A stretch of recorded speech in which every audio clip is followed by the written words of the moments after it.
Hello friends, नमस्कार, good morning. तो जैसा कि आपको पता है आज है 22 मई, ठीक है। तो 22 मई का यहाँ पे करंट अफेयर्स देखेंगे। जो भी इंपॉर्टेंट करंट अफेयर्स होगी मैं उसको आपको यहाँ पे बताऊंगा, और जहाँ पे मैप की ज़रूरत होगी तो मैं आपको वहाँ पे मैप भी दिखाऊंगा। तो ये करंट अफेयर्स मैं डेली डालता हूँ, डेली करंट अफेयर्स। आप मैप के साथ पढ़ना चाहते हैं, अच्छे से पढ़ना चाहते हैं तो आप मेरे चैनल पर विजिट कर सकते हैं, ठीक है।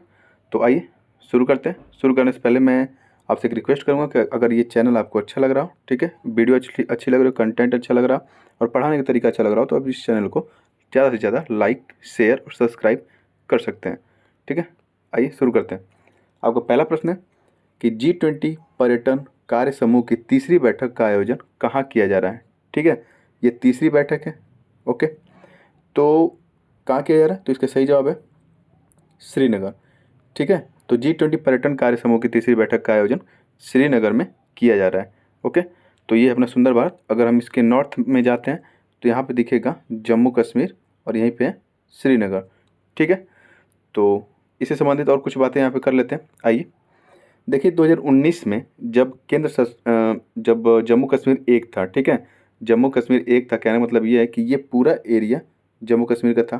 2019 में एक था ये, ठीक है, एक स्टेट के रूप में था। लेकिन जब 370 जो आर्टिकल 370 है उसके तहत जो इसके विशेष प्रावधान था उसको जो हटा दिया गया, तो 2019 में ही जम्मू कश्मीर को दो भागों में बांट दिया गया। एक तो जम्मू कश्मीर केंद्र शासित प्रदेश बन गया और एक लद्दाख केंद्र शासित प्रदेश बन गया। अब टोटल भारत में 8 केंद्र शासित प्रदेश हैं, ठीक है, प्रेजेंट टाइम में। तो उसके बाद से 2019 के बाद से इस तरह का एक महत्वपूर्ण अंतर्राष्ट्रीय सम्मेलन यहाँ पे आयोजित किया जा रहा है, ठीक है। तो इसलिए इम्पोर्टेंट था कि ये जम्मू कश्मीर के श्रीनगर में हो रहा है। और इसका विरोध, आप तो पता ही है विरोध कौन करेगा, चीन और पाकिस्तान इसका विरोध कर रहे हैं, लेकिन फिर भी इसका सम्मेलन यहाँ पे किया जा रहा है। इस टॉपिक पे मैं काफ़ी ज़्यादा टाइम लूँगा क्योंकि G20 की बात है और G20 से प्रश्न पूछा जा रहा है, ठीक है। क्योंकि भारत इसकी अध्यक्षता कर रहा है 2023 में, तो इससे प्रश्न पूछा जा रहा है, तो इसको आप थोड़ा ध्यान से देखेंगे, ठीक है। तो चीन और पाकिस्तान इससे विरोध कर रहे हैं, लेकिन फिर भी G20 का सम्मेलन जो एक बैठक है वो श्रीनगर में आयोजित की जा रही है, ठीक है। तो अगर पूछा जाए क्या चीन G20 में शामिल है सदस्य के रूप में, तो हाँ। पाकिस्तान शामिल है, नहीं, पाकिस्तान G20 में शामिल नहीं है, ठीक है। और G20 की बात करें तो इसका कोई स्थायी मुख्यालय नहीं है और 2023 की अध्यक्षता भारत द्वारा की जा रही है, ठीक है। तो अगर जम्मू कश्मीर की बात हुई है तो जम्मू कश्मीर से एक संबंधित सवाल यूपी पीसीएस 2023 में पूछा गया है, ठीक है। तो वो आपको मैं यहाँ बता दे रहा हूँ। पूछा गया था कि खनिज संपदा के संदर्भ में निम्नलिखित कथनों में से विचार कीजिए। जम्मू कश्मीर के क्या रियासी जिले में लिथियम के अनुमानित संपदा भंडार मिले हैं? सही है। अभी आपने खबरों में देखा होगा कि लिथियम का भंडार जम्मू कश्मीर में मिला था, ठीक है, तो वो रियासी जिला में मिला था, ये सही था। भारत अनेक खनिजों तथा लिथियम, निकल तथा कोबाल्ट के लिए आयात पर निर्भर है, तो ये भी सही है, ठीक है। तो दोनों कथन वहाँ पे सही था। और आपने अभी एक और न्यूज़ सुना होगा कि लिथियम का भंडार राजस्थान में भी पाया गया है, ठीक है। लिथियम का भंडार राजस्थान में भी पाया गया, कहाँ पे, नागौर जिला में। लेकिन कुछ और न्यूज़ के सोर्सेज निकल के आ रहे हैं जो ये कह रहे हैं कि ये भंडारण वाकई में है नहीं वहाँ पे, ठीक है, ऐसे ही अफवाह थी। तो G20 की बात कर लेते हैं। देखिए इस प्रश्न में मैं थोड़ा टाइम लूँगा क्योंकि बहुत ही इंपॉर्टेंट है, ठीक है। तो G20 की बात करेंगे तो ये देखिए G20 का जो लोगो आपको दिखाई दे रहा है, ये 7 पंखुड़ियाँ यहाँ पे दिखाई दे रही हैं, ठीक है, 7 पंखुड़ी, 1 2 3 4 5 6 7, ठीक है, 7 पंखुड़ी हैं यहाँ पे।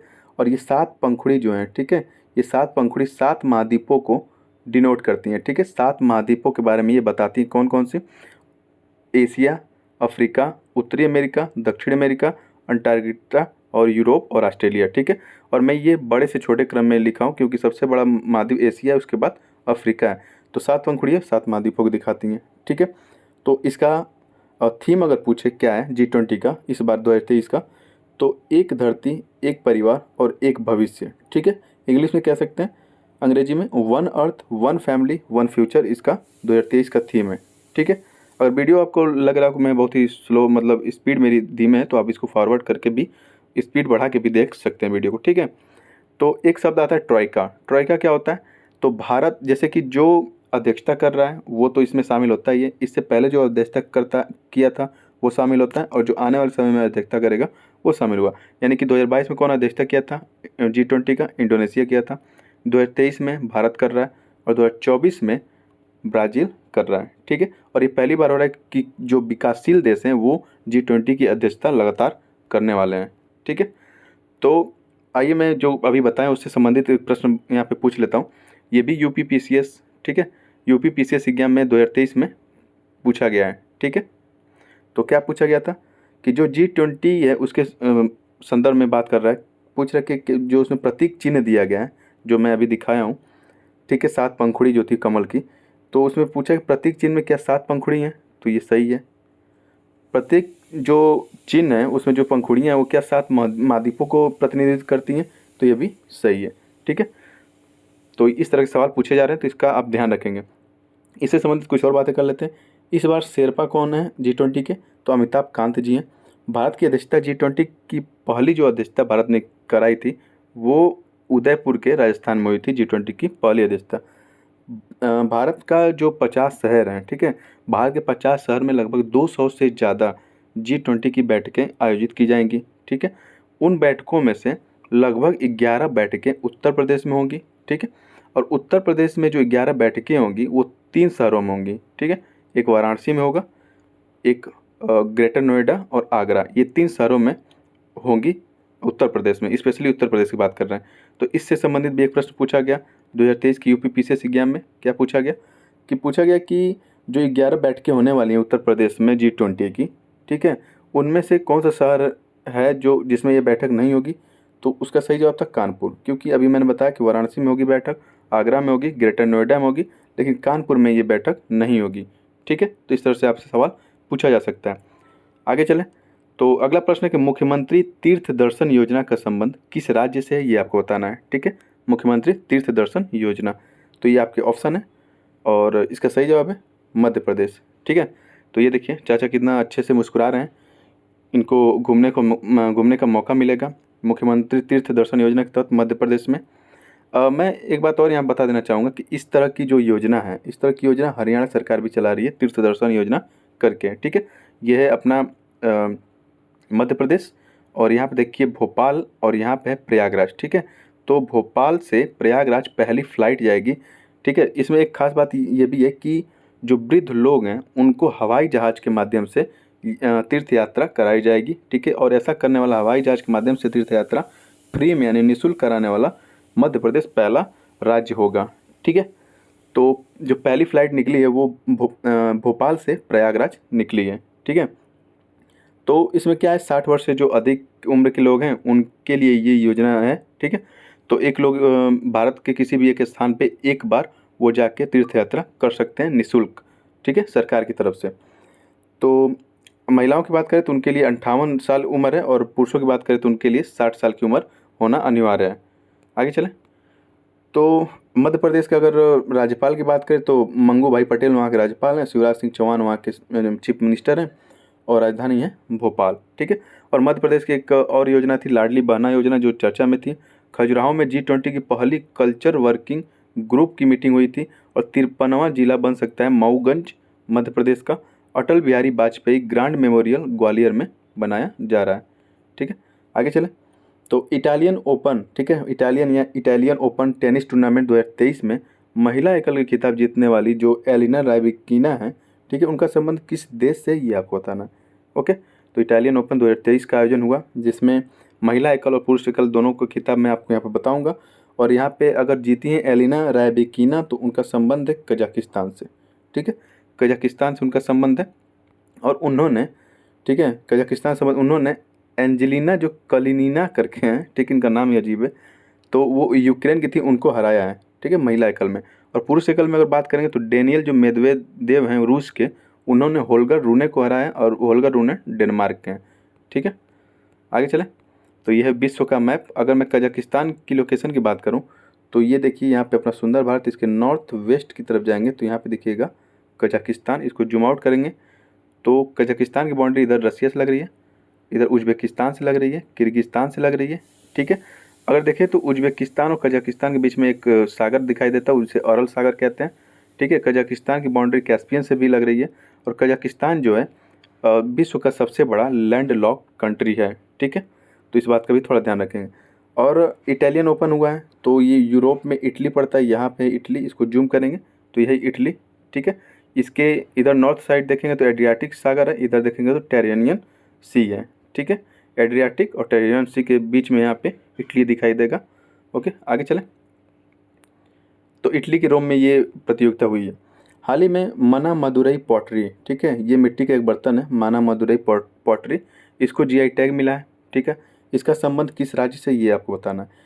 तो ये आपके ऑप्शन है और इसका सही जवाब है तमिलनाडु। ठीक है, तमिलनाडु।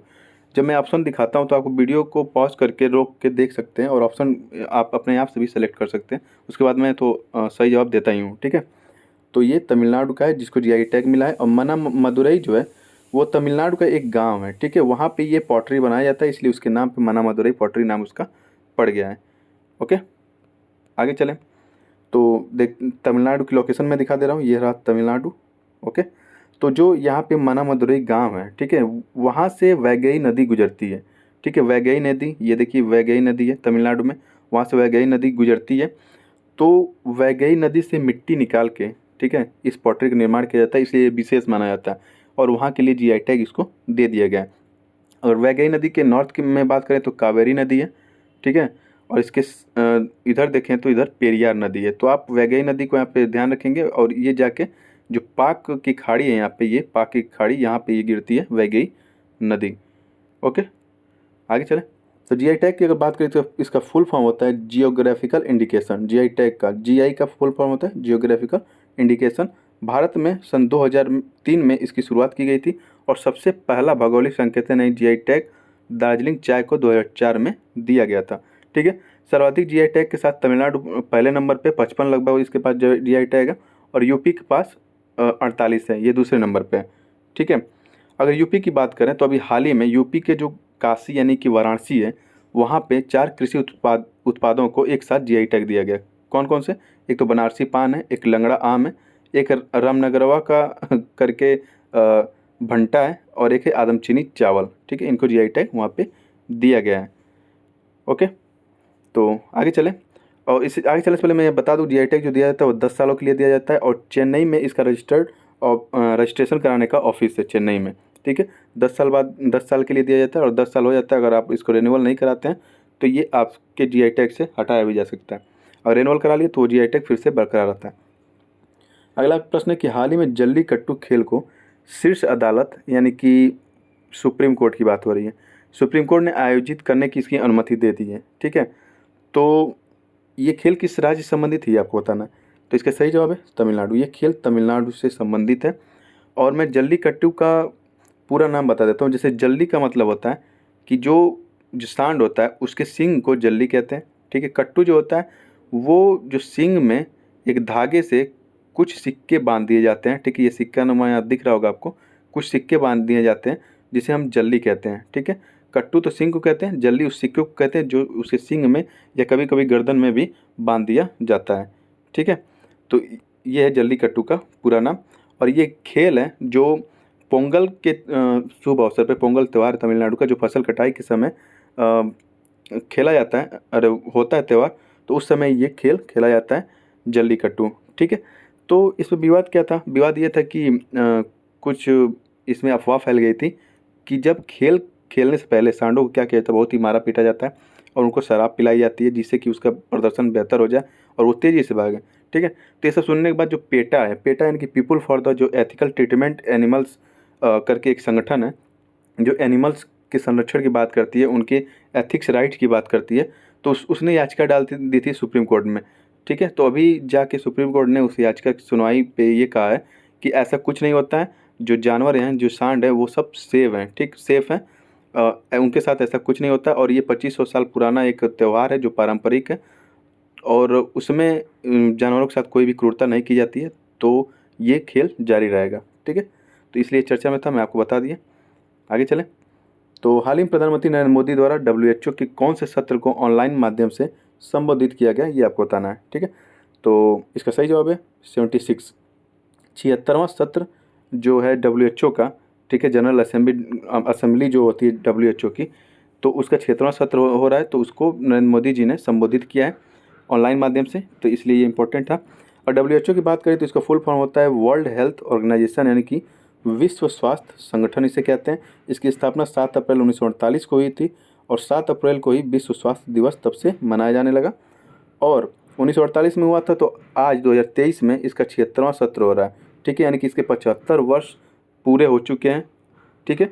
और इसका 76वां सत्र इस बार मनाया जा रहा है। और ये कहाँ मनाया जा रहा है, तो इसका जो मुख्यालय है WHO का, जिनेवा सिटी स्विट्ज़रलैंड, वहीं पे इस सत्र का आयोजन किया जा रहा है, ठीक है। तो यहाँ पे आपको दिखेगा जिनेवा, और इसको हम जूम करेंगे तो स्विट्ज़रलैंड जिसकी राजधानी बर्न है, इसी में स्विट्ज़रलैंड में एक शहर है जिसका नाम है जिनेवा, ठीक है। स्विट्ज़रलैंड की राजधानी जिनेवा नहीं, इस बात का ध्यान रखिएगा, स्विट्ज़रलैंड का एक शहर है जिनेवा। आगे चलें तो हाल ही में चर्चा में रही PM मित्रा योजना का संबंध किस राज्य से, किस क्षेत्र से, ये आपको बताना है, ठीक है। तो क्या ये मित्रता करने के लिए, या मधुमक्खी पालन से, या सस्ते दरों पे ऋण उपलब्ध कराने से, या कपड़ा उद्योग से। तो इसका सही जवाब है PM मित्रा योजना का संबंध कपड़ा उद्योग से है, ठीक है। इसके तहत क्या किया जाएगा, केंद्र सरकार ने 2021 में इस योजना को शुरू किया था, ठीक है, 2021 में। इसके तहत ये कहा गया कि 7 मेगा टेक्सटाइल पार्क बनाए जाएंगे 7 राज्यों में। 7 मेगा टेक्सटाइल पार्क 7 राज्यों में। कौन कौन से राज्य हैं, उत्तर प्रदेश है, तमिलनाडु है, तेलंगाना, कर्नाटक, महाराष्ट्र, गुजरात और मध्य प्रदेश, ठीक है। तो ये अभी न्यूज़ में क्यों है, क्योंकि अभी मध्य प्रदेश के जो धार जिला है, ठीक है, मध्य प्रदेश के धार जिला में अभी मेगा टेक्सटाइल पार्क बनाने की मंजूरी दे दी गई है, इसलिए ये चर्चा में है। और PM मित्रा का फुल फॉर्म क्या होता है, PM का मतलब तो प्राइम मिनिस्टर हो गया, और मित्रा का मतलब देखिए M से मेगा होगा, I से इंटीग्रेटेड होगा, T से टेक्सटाइल होगा, और R से रीजन, A से एंड करके अपैरल होगा, ठीक है। अपैरल मतलब होता है परिधान, तो ये इसका फुल फॉर्म होता है, ठीक है। तो 2021 में इसकी अनाउंसमेंट की गई थी इस योजना की, और 7 PM मित्रा पार्क 2026-27 तक बनाना है। और अभी चर्चा में ये भी था कि लखनऊ और हरदोई, ठीक है, लखनऊ और हरदोई के बीच, यानी उत्तर प्रदेश की बात हो रही है, यूपी की, वहाँ पे भी एक मेगा टेक्सटाइल पार्क बनाया जाएगा, यहाँ भी घोषणा हो चुकी है, ठीक है। आगे चलें तो क्वाड की अगली मीटिंग किस देश द्वारा 2024 में होस्ट की जाएगी, होस्ट नहीं होस्ट होता है, ठीक है, तो होस्ट ही पढ़िएगा आप लोग। तो क्वाड की अगली मीटिंग किस देश द्वारा होस्ट की जाएगी, ये आपको बताना है। तो इसका सही जवाब है भारत, ठीक है। अभी जो प्रेजेंट 2023 वाली मीटिंग थी, वो ऑस्ट्रेलिया के सिडनी में होने वाली थी, ऑस्ट्रेलिया के सिडनी में होने वाली थी, लेकिन कुछ कारणवश से वहाँ पे ये मीटिंग नहीं हो पाई। लेकिन फिर भी प्राइम मिनिस्टर नरेंद्र मोदी जी वहाँ पे जाएंगे, और वहाँ पे जो ऑस्ट्रेलिया के साथ बायलैटरल ट्रीटी होगी वो सब करेंगे वहाँ पे, ठीक है। तो क्वाड में कौन कौन से देश शामिल हैं, तो ये जो ऑप्शन है सभी देश शामिल हैं, जापान भी शामिल है, संयुक्त राज्य अमेरिका भी शामिल है, ऑस्ट्रेलिया भी शामिल है, और भारत भी शामिल है। क्वाड में होता क्या है, क्वाड में इंडो पैसिफिक की बात की जाती है, यानी कि जो इंडो पैसिफिक रीजन है, ये जो इलाका आप देख रहे हैं पूरा, ये पूरा इंडो पैसिफिक रीजन में आता है, ठीक है। यानी कि प्रशांत महासागर का क्षेत्र आएगा, और हिंद महासागर का क्षेत्र इसमें आएगा। इनमें सिक्योरिटी पर्पज से काम करना इस क्वाड मीटिंग का उद्देश्य होता है, ठीक है। क्वाड सम्मेलन का उद्देश्य होता है, ये कह सकते हैं। और क्वाड का मतलब क्या था, क्वाड्रेटल होता है इसका मतलब, ठीक है, चतुर्भुज इसका मतलब होता है। और इसमें क्या, जैसे देखिए एक छोर पे यहाँ पे इंडिया है, यहाँ पे दिखेगा जापान, और इधर दिखेगा USA, और यहाँ पे दिखेगा ऑस्ट्रेलिया, ठीक है। तो इनको मिला के एक चतुर्भुज जैसी संरचना बन जाती है, ओके। तो इसी को बोलते हैं क्वाड, ओके, इसी को बोलते हैं क्वाड। आगे चलें तो क्वाड से ही संबंधित है अभी जापान, जैसे कि G7 जो मीटिंग हो रही है जापान में, जापान उसको होस्ट कर रहा है, तो वहाँ पे अभी प्राइम मिनिस्टर जी गए हैं। तो जापान से संबंधित मैं एक क्वेश्चन आपको बता देता हूँ, जो हमेशा एग्जाम में ज़्यादातर पूछ लिया जाता है। तो जापान के जो द्वीप है उसका उत्तर से दक्षिण क्रम आपको बताना है, ठीक है। तो इसमें क्या सही होगा ये आपको बताना है, ऑप्शन आप चेक कर लीजिए, बाकी मैं इसका जवाब दे दे रहा हूँ। इसका सही जवाब है ऑप्शन बी, ठीक है। पहले आपको होक्काइडो देखने को मिलेगा, फिर होन्शु, फिर शिकोकू, फिर क्यूशू, ठीक है। ये देखिए यहाँ पे नॉर्थ टू साउथ, पहले होक्काइडो देखने को मिलेगा, ओके, फिर आपको देखने को मिलेगा होन्शु, फिर आपको देखने को मिलेगा शिकोकू, फिर आपको देखने को मिलेगा क्यूशू, ठीक है। जिसमें होन्शु जो है वो सबसे बड़ा इसमें है, ठीक है, होन्शु सबसे बड़ा आइलैंड जापान का है इसमें, ओके। तो आज की क्लास यहीं पे समाप्त करता हूँ। फिलहाल G20 के बारे में मैंने ज़्यादा बता दिया, और ज़रूरी भी है आप उसको देख लीजिएगा सही से, ठीक है, क्योंकि वहाँ से एग्जाम में प्रश्न जरूर आएगा। तो वीडियो कैसी लगी कमेंट बॉक्स में लिख के ज़रूर बताएं, और अच्छी लग रही हो तो आप इसको ज़्यादा से ज़्यादा अपने फ्रेंड्स सर्किल में शेयर कर सकते हैं। इसको लाइक करिए, सब्सक्राइब करिए। थैंक यू, जय हिंद।